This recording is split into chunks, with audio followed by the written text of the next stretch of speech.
여러분 이날을 기억하십니까? 지금으로부터 7년 전입니다. 여름이었고요.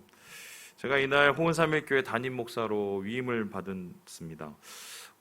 이날 참 바빴던 거로 기억이 나고 이것저것 챙기느라 정신이 없었습니다. 그래서 기억이 이렇게 뚜렷하게 나는 게 많이 없는데요. 이 첫 번째는 하객들이 많이 오셨다는 것, 그리고 순서를 맡으신 노예 목사님들이 굉장히 무서웠다는 것, 이 두 개가 기억이 나는 것 같아요. 제가 이때 이제 여러 순서를 있으면서 저기 앉아 있다가 맨 마지막 시간에 제가 이렇게 서게 됐는데요. 제가 가장 또렷하게 기억나는 것이 바로 그 시간입니다. 바로 이건데, 담임 목사로 위임 받은 후에 제가 답사를 했어요. 답사를. 이때 이제 그 예배가요, 설교도 하고 축사도 하고 격려사도 하고 또 무슨 특별 찬송도 하고 막 이래갖고 너무 많았어요. 그래서 예배가 너무 느려졌는데, 이 마지막에 제가 이제 위임을 받고 이제 답사를 하는데 우리 성도들 얼굴을 보니까 너무 지쳐서 길게 했다가는 좀 이렇게 뒤탈이 있을 것 같은 그런 분위기였어요. 그래서 제가 한마디로 짧고 굵게 마쳤는데요. 뭐라고 얘기했냐면, 참 그리스도인이 되겠습니다 라고 이 한마디를 우리 하나님과 우리 여러분께 약속을 드렸습니다. 제 기억으로는 그때 박수 소리가 굉장히 컸습니다. 아마 짧아서 그런 게 아닌가. 뿐만 아니라 그때 아마 모인 성도님들의 간절한 마음, 가장 원하는 말이 이것이 아니었을까 싶어요. 왜일까요? 요즘 우리가 사는 이 시대의 한국 교회는 많은 것 같으나 진짜 그리스도인, 참 그리스도인이 생각보다는 많지 않기 때문입니다. 심지어 이제 목사님들 중에서도 예수 믿고 또 그리스도인으로 사는 것처럼 보여야 됨에도 불구하고 참 실망스러운 행동으로 우리의 마음을 아프게 하는 경우가 많죠. 그럴 때 우리 마음속에 들어오는 생각이, 저분이 예수 믿는 사람 맞아? 저분이 그리스도인이 맞아? 이런 생각이 들 때가 있는데요. 참 그리스도인이 희귀한 시대다, 이렇게 얘기할 수 있겠습니다. 자, 그렇다면은 주님이 원하시는 교회는 참 그리스도인들이 많은 교회예요. 그럼 이 그리스도인이라는 말은 도대체 언제부터 무엇 때문에 시작이 되었을까? 이 성경에 기록된 바는 이 말은 굉장히 유서가 깊고요. 최소한 2000년이 넘은 것으로 사료가 됩니다. 그 처음은 우리가 오늘 읽은 이 본문에 나오는데요. 바로 26절의 말씀입니다. 우리 같이 한번 읽어보죠. 시작. 만남에 안디옥에 데리고 와서 둘이 교회에 1년간 모여 있어 큰 무리를 가르쳤고 제자들이 안디옥에서 비로소 그리스도인이라 일컬음을 받게 되었더라. 안디옥 교회였고요. 이 안디옥 교회에서 비로소 그리스도인이라 일컬음을 받았다라고 말합니다. 여기서 비로소라는 말은 헬라어로요, 첫째로 최초에라는 뜻을 담긴 단어입니다. 그러니까 최소한 성경에서 말하는 최초의 그리스도인은 안디옥 교회에 있었던 것입니다. 안디옥 교회 사람들이 교회가 시작되고 나서 그리스도인이라는 별명을 얻게 되었다는 것이죠. 그러면 이 안디옥 교회는 도대체 어떤 곳이었을까요? 제가 이곳에 가봤는데요. 다음과 같아요.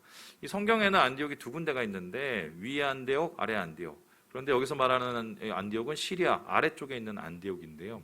갔더니 저렇게 좀 수려하고 좀 뭔가 느낌이 좀 휴양지 같은 느낌이 적지 않게 있었어요. 그런데 굳이 우리나라와 비교를 하면 어딜가 맞을까 생각을 해봤는데 통영 정도 되는 것 같아요. 그래서 이 서쪽에는 이제 바다가 다 이렇게 보이고 항구도 있고, 동쪽에는 이제 산이 이렇게 있어요. 그러니까 통영 느낌이 나죠. 근데 이곳이 지금은 좀 이렇게 전원적인 느낌이 나지만, 이 바울의 시대에는 이 로마 제국의 3대 도시였습니다. 세 번째로 큰 도시였고요. 이 당시에 이 인구가요 30만 명이 넘었어요. 그러니까 당시 인구로 따지면 어마어마한 도시였거든요. 그래서 이곳은 국제적으로 교류가 잦았고 문화의 융합이 일어나는 곳이었습니다. 뿐만 아니라 사람들이 많아지니까 문화적인 혜택도 많아지면 죄도 많아지지요. 그래서 그 근처에 다프네 신전이라는 곳이 있었는데, 여기에서 이방신 신전 창기, 또 도덕적인 타락들이 계속해서 일어나는, 한마디로 짬뽕 도시였어요. 그런데 이곳에 교회가 생겨납니다. 처음으로 교회가 생겨나요. 유대인 교인과 헬라인 교인이 합쳐져서 만들어진 최초의 교회가 세워지는데요. 그래서 이곳에 있는 이 안디옥의 교회가 처음으로 그리스도인이라는 별명을 얻게 되었다라는 것입니다. 그렇다면 안디옥 교회 도대체 무슨 일이 있었기에 사람들이 그리스도인이라고 불렀을까? 이 그리스도인을 나타내는 이 헬라어 단어는 다음과 같습니다. 크리스티아노스입니다. 이것을 이제 크리스트 해갖고 이제 그리스도를 뜻하고, 아노스 해갖고 이건 어떤 속한 사람을 뜻해서 직역을 하면 그리스도에 속한 사람, 그리스도 당파 사람, 그리고 그리스도를 따르는 사람이라는 뜻입니다. 이 단어가 오늘날로 좀 비슷한 단어가 있는데, 여러분 빠 아세요? 빠? 뭐 무슨 빠 이러면서 어떤 사람을 굉장히 추종하고 따르는 사람 할 때 빠라고 얘기하죠. 그러니까 크리스티아노스 이러면 그리스도 빠, 예수 빠, 뭐 이렇게 볼 수 있는데요. 이런 호칭들 바로 안디옥 사람들이 교인들이 받았던 별명이에요. 그런데 그럼 처음부터 예수 믿는 사람들을 다 크리스티아노스라고 불렀을까? 아니에요. 이것이 대중적으로 사용되기 시작한 건 2세기부터고요. 그 전에는 교회와 교인을 가리키는 말이 다른 게 있었어요. 뭐 대표적으로 제자들, 성도들, 형제들, 구원받은 사람들, 뭐 이런 단어가 최소한 1세기에는 주류였습니다. 그런데 이런 크리스티아노스라는 단어가 갑자기 이 기독교인을 나타내는 가장 중요한 이유가 된 것은, 많은 대중들이 이 크리스티아노스라는 이름 안에 이 예수 믿는 사람들이 가지고 있는 그러한 뜻을 많이 함유하고 있었기 때문인데요. 처음에는 이게 뭐 조롱 섞인 비난 아니면은 뭐 익살스러운 뭐 호칭이었었는데, 왜 이런 얘기를 주변에 있는 예수 믿지 않는 사람들이 이 안디옥 교인들을 향해서 얘기했냐면, 보는데 뭔가 다른 거예요. 비슷한 것 같은데 우리하고 같은 말을 쓰는데 저들의 행동과 저들의 문화가 많이 다르고 저들이 행하는 그 말들과 행동에 뭔가 다른 뭔가가 있는 거예요. 그래서 아니 왜 저렇게 있지? 왜 저렇게 살지? 왜 저렇게 말하지? 예수쟁이들이래, 예수빠들이래, 예수 쫓아서 그러는데 크리스티아노스, 그래, 그리스도에 속한 자구나, 이렇게 된 것입니다. 그래서요, 이 단어가 굉장히 중요한 이유가 뭐냐면, 형제들, 제자들, 믿는 사람들, 이런 말은 교인들이 지었어요, 내부에서. 그런데 크리스티아노스, 그리스도인이라는 단어는요, 외부에서 세상 사람들이 지어준 겁니다. 그러니까 뭔가 좀 객관적이 되는 거죠. 그래서 오카는 목사님이 이런 그리스도인의 호칭에 대해서 다음과 같이 이야기를 하는데요. 우리 같이 한번 읽어보도록 하겠습니다. 시작! 우리가 하나님의 말씀을 배워서 얼마나 그리스도를 닮은 사람이 되었는지 확인하려면 어떻게 해야 합니까? 교회 안에서 묻거나 거울 앞에서 자신을 쳐다보고 물어볼 필요가 없습니다. 세상에 나가서 사람들이 나에 대해 어떻게 말하는지를 들어보면 가장 정확하게 알 수 있습니다. 안디옥 교회는 그리스도인이라는 별명을 얻는데 성공했습니다. 그러니까 이런 거예요. 아무리 난 예수 믿는 사람이야, 난 그리스도인이야, 난 그래서 이래저래 뭐 이렇게 설명을 해봤자 그게 별로 의미가 없는 게 그냥 자뻑, 내 스스로 생각하는 생각일 수 있다는 거예요. 그런데 이 그리스도인이라는 단어는 최소한 안디옥에 사는 세상 사람들이 안디옥 교인을 향해서 바라보았던 말이기 때문에 객관성을 지니고 있고요. 그 객관성을 통해서 그들의 생각들이 많이 나타나고 있다는 거죠. 그렇다면 이제 제가 이 말을 가지고 고민해 보기 시작했어요. 우리 한국 교회를 세상에서는 어떻게 이야기하고 있을까? 도대체 한국 교회에 대해서 이 세상 사람들은 어떤 시각을 가지고 있을까라고 생각을 해봤는데, 이런 한국 교회사를 이렇게 쭉 살펴보고 이런저런 얘기를 보다가 너무 복잡해서 제 나름 스스로 이걸 좀 정리를 해봤어요. 그랬더니 한국 교회 예수 믿는 사람들의 변천사, 그 시각을 한 3가지로 정리가 되더라고요. 다음과 같은데요. 맨 처음에 예수 믿는 사람이 이 땅에 왔었을 때 세상 사람들이 우리를 향해서 뭐라고 그러냐면, 야, 쟤 예수 믿는 사람이래, 이랬어요.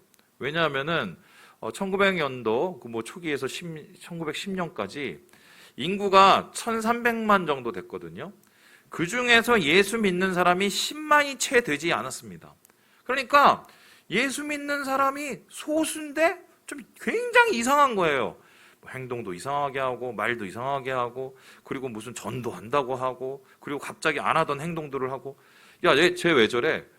예수 믿는 놈이래. 예수 믿는 사람이래. 이게 최초의 이 우리를 바라보는 시각이었어요. 그러니까 낯설지만 그래도 뭔가 다른데? 신기한데? 이런 식으로 봐는 궁금증이죠. 근데 여러분 아시는 것처럼 하나님께서 이 땅을 축복해 주셔서 예수 믿는 사람이 현저히 늘어나게 되셨습니다. 그래서 1990년대, 80년대에 이르러서는 거의 900만에 가까운 인구가 예수를 믿게 되었어요.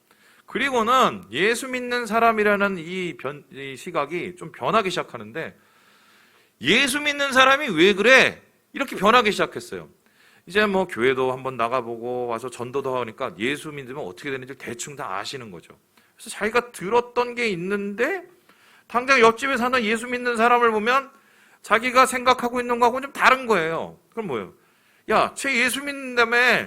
예수 믿는 사람이 왜 그래? 말과 행동이 다르고 균열이 일어나면서 사람들이 우리를 뭔가 평가하기 시작을 하게 된 거죠. 그때부터 90년대부터 아시겠지만 교회에 많은 일들이 일어납니다. 대형 교회에 비리들 일어나고요. 그리고 여러 가지의 어려운 모습들이 일어나서 소위 말해서 정말 괴롭고 괴로운 이 교회에 이 뭐랄까요, 쇠퇴가 일어나기 시작하죠. 여러분, 저는 아직도 기억하는데 청문회를 했었는데 그때 온로비 사건이었어요. 근데 이제 그때 온로비 사건 중에 밝혀진 게 뭐냐면 앙드레 김의 원래 이름 봉춘인가 그렇게 알고 있고, 두 번째가 뭐냐면 그 온로비 사건에서 옷을 주고 받고 받은 사람들이요, 같은 교회 권사 아니면은 그 옆에 교회 권사님들이었어요. 그래서 그 청문회를 보면서 사람들이 어떻게 그러냐면, 야, 예수 믿는 사람이 왜 그래? 이러면서 손가락질을 받기 시작한 게 바로 이때부터예요. 이제 그리고 나서는 2000년이 넘어서 우리가 살고 있는 시대, 예수 믿는 사람의 이야기가 변하기 시작하죠. 어떻게 변했습니까? 쟤 예수 믿는 사람이니까 그렇지 뭐. 한마디로 예수 믿는 사람이 비난의 목소리가 돼버리고 맙니다. 소위 말해서 개독이라든가 교회를 가르친 여러 가지 무슨 충 얘기를 하고, 이게 소위 말해서 예전에는 뭔가 예수 믿는 사람이 달라서 우리에게 그래도 좋은 영향을 주는 듯 했는데, 이제는 하나의 사회의 계층이 되고 계급이 돼서 소위 말해서 사회의 저해 요소처럼 느껴지는 그렇게 받아들이기 시작을 한 거죠. 자, 그렇다면 진짜 고민을 해보는 거예요. 정말 주님이 이러라고 우리가 예수를 믿으라고 했을까? 그리스도인이 이렇게 정말 되라고 하나님이 우리에게 그런 말씀을 주셨을까? 최소한 그리스도인은 성경책 들고 교회 다니는 사람은 아닙니다. 예수님을 믿는 사람이기 때문에 진짜 그리스도인은 예수님을 따라 살기 때문입니다. 그렇다면 오늘 질문을 하게 되죠. 나는 그리스도인이라면 진짜 그리스도인의 모습은 어떻게 해야 될까? 물론 많은 성경의 이야기가 있겠지만 최소한 이 안디옥 교회 최초 그리스도인들의 모습을 보면 진짜 그리스도인, 제가 여러분에게 약속한 그 참 그리스도의 모습은 우리하고 좀 다른 뭔가가 있었어요. 그것을 살펴보면 세 가지로 정리가 됩니다. 우리 첫 번째 같이 한번 읽어보도록 하겠습니다. 시작. 그리스도와 함께 고난받는 자. 안디옥 교회가 그리스도인이라고 불렸던 이유는 그들이 그리스도와 함께 고난을 받았기 때문입니다. 목사님, 예수 믿으면은 축복도 받고 잘 돼야 되는데 무슨 고난을 받습니까? 그런데 이 안디옥 교회의 출발이요, 고난으로부터 시작됐다면 여러분 어떻게 생각을 합니까? 여러분, 우리 함께 19절의 말씀을 같이 한번 읽어보겠습니다. 시작. 그때 스데반의 일로 일어난 환난으로 말미암아 흩어진 자들이 베니게와 구브로와 안디옥까지 이르러 유대인에게만 말씀을 전하는데, 안디옥에는 원래 교회가 없었어요. 그러니까 그리스도인이 없었던 거예요. 이곳에 교회가 생긴 이유는 예루살렘 교회에서 흩어져서 도망 온 사람들 때문이었습니다. 그래서 이 사람들이 왜 도망을 왔냐? 다음에서 보는 것처럼요, 스데반이라는 7집사가 돌에 맞아서 죽고 교회가 탄압을 당해서 핍박을 받아서 어쩔 수 없이 도망을 온 거예요. 그리고 나서 안디옥에 와서 정착하고 거기서 세운 게 교회고요. 그 교회 사람들이 그리스도인이라고 불리게 되었습니다. 여러분, 그렇습니다. 예수 믿는 사람은 고난을 감내할 수 있는 사람이에요. 목사님, 왜 자꾸 고난 얘기하십니까? 고난 안 받고 행복하게 살면 얼마나 좋을까요? 물론 그렇죠. 하지만 성경에서 말하는 고난, 그리스도인이 함께 참여해야 될 고난은 좀 다른 고난이에요. 이거 어떤 고난일까? 이 성경에는 그리스도인이라는 말이 쓰인 게 3군데가 있습니다. 오늘 읽은 곳하고요. 그다음에 베드로전서가 있는데요. 우리 함께 베드로전서 4장 16절을 같이 한번 읽어보도록 하지요. 시작. 만일 그리스도인으로 고난을 받으면 부끄러워하지 말고 도리어 그 이름으로 하나님께 영광을 돌리라. 그리스도인으로서의 고난이 뭐라고 얘기하냐면요. 영광이래요. 어떻게 고난이 영광이 되지? 이에 대해서 바울이 우리에게 뭐라고 얘기하냐면요. 우리가 당하는 고난은 세상 고난과 다르대요. 어떤 고난이냐면 그리스도의 남은 고난이래요. 그러니까 예수님이 받은 그 고난을 우리가 계속 이어가고 있대요. 그럼 예수님은 왜 고난을 받았습니까? 예수님이 일부러 고난 받았습니까? 사서 받았습니까? 고난을 통해서 영광을 이루시기 위한 것이었는데요. 예수님의 십자가 고난의 끝은 무엇이었나요? 다 죽고 끝나는 거였나요? 아니죠. 그 고난을 통해서 영혼들을 살리는 고난이었어요. 우리가 구원을 받게 하는 고난이었어요. 생명이 살아나게 하는 고난이었어요. 그래서 하나님께서는 그리스도의 그 고난을 통해서 우리를 구원하여 주시고 예수님을 가장 높은 곳에 세우셔서 영광의 자리에 올리게 해줬습니다. 우리도 역시 이 세상 속에서 살리기 위한 고난을 하는 거예요. 생명을 얻기 위한 고난을 하는 거예요. 힘들고 어렵지만 내가 예수님과 함께 그 고난을 살아가면서 나를 통해서 누군가 살아나고 나를 통해서 그 땅이 살아나고 나를 통해서 생명이 살아나는 것을 보게 하려고 하나님께서 그리스도에는 고난을 함께 지는 자라고 이야기를 하고 있는 것입니다.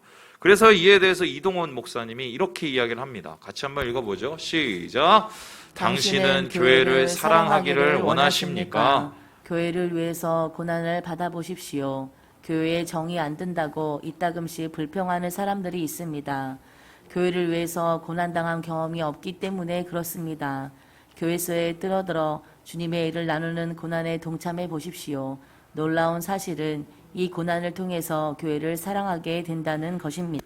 많은 사람들이 요즘에 가장 착각하는 것 중에 하나가 교회를 기쁨 주고 사랑받는 곳으로 생각한다는 거예요. 그것은 TV 방송국입니다. 교회는 기쁨 주고 사랑받는 곳이 아니에요. 교회는 함께 고난에 동참하여서 영광으로 나아가는 곳입니다. 특별히 이 교회는 주님의 남은 고난을 채워가는 곳이기 때문에 교회를 사랑하는 것은 결국 하나님을 사랑하고 예수를 사랑하는 것입니다. 그래서 우리가 교회를 위해서 함께 그 고난을 지고 영혼을 살리고 그 땅을 살리기 위해서 우리가 노력하는 그것이 바로 하나님이 원하시는 가장 기쁜 참 그리스도인이 되는 방법이라는 거죠. 여러분 그거 아십니까? 하나님께서 얼마나 이 땅 가운데서 정말 영혼을 살리기 위한 마음에 애타고 있는지.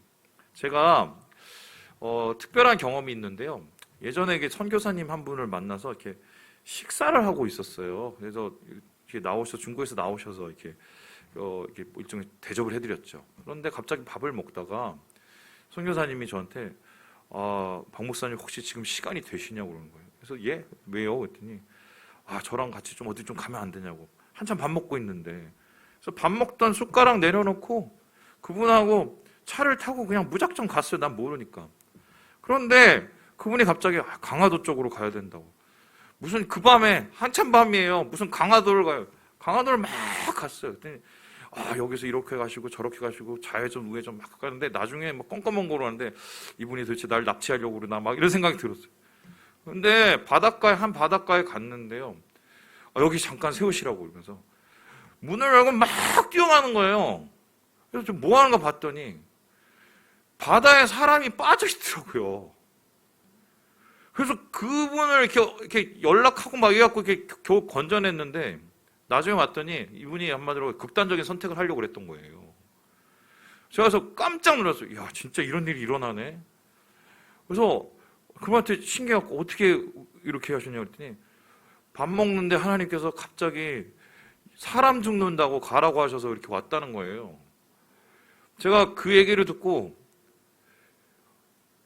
나한테는 이런 능력은 없지만 최소한 이런 마음은 동참할 수 있겠구나라는 생각이 들었어요.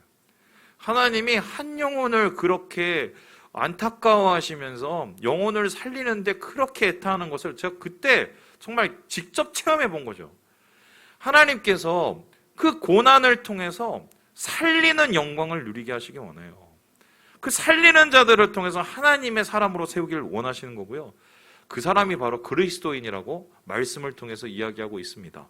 그렇다면 두 번째로 참 그리스도인은 어떤 모습일까요? 우리 같이 한번 읽어볼까요? 시작! 그리스도를 전파하는 자. 그리스도인은 그리스도의 남은 고난을 채워갈 뿐만 아니라 예수 그리스도 자체를 전파하는 자라고 이야기를 하고 있습니다. 우리 함께 20절의 말씀을 같이 한번 읽어보겠습니다. 시작! 그 중에 구브로와 구레네 몇 사람이 안디옥에 이르러 헬라인에게도 말하여 주 예수를 전파하니. 지금 이 안디옥 교인들이 예루살렘에서 쫓겨나서 안디옥에 도착을 했어요. 이민 온 거예요, 다른 나라로. 여러분 생각을 해봅시다. 저도 이민을 2번 갔어요. 중국에 1번 갔고 그리고 미국에 1번 갔어요. 이민 가서 제일 먼저 하는 게 뭐냐? 정착을 해야죠. 집 구하고 거기에 뭐 가전집기 넣고. 특별히 제가 이제 미국에 이민 갔을 때는 저희 아내가 저보다 늦게 들어와 갖고 그 당시에 우리나라에 이케아가 없었거든요. 이케아를 한 10번 넘게 갔어요.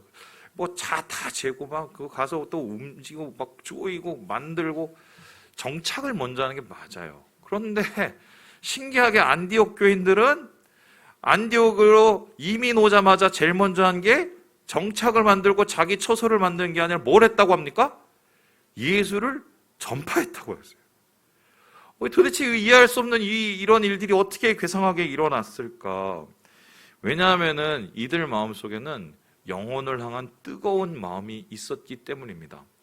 예레미야는 자기의 소명을 가리켜서 내 마음에 불이 붙어서 견딜 수 없는 것 같은 그 열정이 있다고 얘기를 하고 있는데요. 그런 예수 그리스도의 마음을 가지고 영혼을 바라보게 되는 거죠. 단순히 교회가 부흥하고 교회가 늘어나서 예배당 짓고 예배당 채우고 이러기 위해서 부흥을 한 게 아니에요.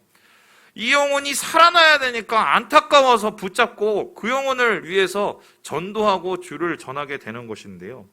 아까 앞에서 말씀드렸듯이 예수 그리스도라는 그 그리스도인을 따르는 이 그리스도인이라는 이 말이 세 곳에서 쓰인다고 그랬죠. 나머지 한 곳이요. 바로 바울에 대한 얘기인데요. 우리 함께 사도행전 26장 말씀을 같이 한번 읽어보겠습니다. 시작! 아그리빠가 바울에게 이르되 내가 적은 말로 나를 권하여 그리스도인이 되게 하려 하는도다. 바울이 얼마나 이 전도와 전파에 애를 썼냐면 잠깐 만나는 자기를 신문하는 그 이방인 왕을 향해서도 예수를 전하려고 그 짧은 시간에 할 정도로 그의 마음이 뜨거웠던 거지요. 우리도 한때는 이런 뜨거움이 있지 않았습니까? 예수 전도에서 예수 믿어 구원받게 하려는, 우리 가족이 정말 구원받고 천국 가게 하려는, 그리고 내가 아는 친구들이 정말 천국 가게 하려는 그런 열정들이 우리에게 있었지요. 특별히 한국교회의 교회사를 보면 이러한 모습이 구체적으로 나타나는데요. 이 초대교회사의 3대 운동으로 알려져 있는 바로 백만인 구령운동이에요. 다음 보시는 것 같이 이 구령운동은 1909년에 개성에서 시작이 됐어요. 산에서 올라가서 기도를 하다가 하나님이 이 세대를 구원하고 전도하라는 말씀을 주셔갖고 그 영혼들이 20만 명의 영혼을 놓고 기도를 하다가 우리 한 김에 100만 명 위해서 기도합시다 이러고 기도를 했어요. 그런데 여러분 질문해 보겠습니다. 정말 이 운동을 마치고 100만 명이 왔을까요? 못 왔어요. 못 왔어요. 그런데 흥미로운 건 어떤 일이 일어났냐? 이 100만인 구령운동을 하고 나자마자 한일합방이 일어납니다. 그래서 많은 사람들이 절망과 좌절에 빠져요. 그때 이 구령의 열정을 가진 사람들이, 주님의 마음을 가진 사람들이 그들의 상처난 마음을 복음으로 전하면서 치유하는 역사가 일어나게 되거든요. 특별히 이때 이 100만인 구령운동에 특이한 모습이 하나 있었는데요. 그게 뭐냐면 날연보라는 거예요. 그러니까 내 시간을 하나님 앞에 헌신한다는 거예요. 일주일에 한 번씩 하나님의 마음을 가지고 전도하는데 그날을 드리면서 최대한 그 구령사역에 열심히 했는데, 이러한 열정이 나중에 한국교회를 폭발적으로 늘어나게 하고 한국교회 영혼이 살아나게 하는 밑거름이 된 거죠. 지금은 이 전도하는 것이 정말 무슨 단순히 양적 성장을 위한 것으로 지금 완전히 왜곡되고 있는데요. 교회가 커지는 게 문제가 아니에요. 당장 죽어가고 있는 사람을 살리는 게 문제인 거예요. 여러분, 우리 가족 중에 생각을 보세요. 우리 아버지, 어머니, 동생, 예? 형제, 자매, 친척 죽으면은 못 봐요. 예수 안 믿으면 다 지옥 가. 다른 방법이 없어. 안타깝지 않으세요?